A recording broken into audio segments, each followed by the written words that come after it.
লক্ষ্মীপুর জেলার রায়পুর থানা রাখালিয়া গ্রামে ৩ নম্বর ওয়ার্ড মিজিবাড়ির সুপারি বাগানে মিলেছে বিরল প্রজাতির একটি বানর।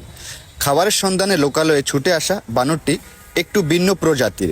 অন্যান্য বান্দরের চাইতে এই বানরটি একটু আলাদা, শান্তশিষ্ট এবং খাবার পেলেই মানুষের কাছে চলে আসে। স্থানীয় সূত্রে জানা যায়, অনেকদিন ধরে বানরটি ক্ষুধার্ত এবং স্থানীয় লোকজন তাকে খাবার দিচ্ছে, সেও আনন্দেই কিন্তু খাবার খাচ্ছে। বর্তমানে বানরটি সুপারি বাগানেই আছে। স্থানীয় লোকজন সবাই এই আশপাশ থেকে দেখার জন্য ছুটে এসেছে। সেই সাথে ছোট বড় স্কুল গ্রামে যারা শিক্ষার্থী ছিল তারাও এখানে এসে বানরটি দেখার জন্য উপভোগ করছে।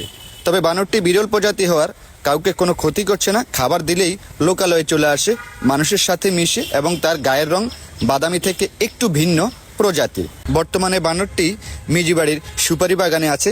স্থানীয় জনতা এবং আশপাশের লোকজন দেখছে বানরটিকে এবং তাকে খাবার দিচ্ছে। বিশেষ করে সেও আনন্দের সাথে খাবারটি গ্রহণ করছে।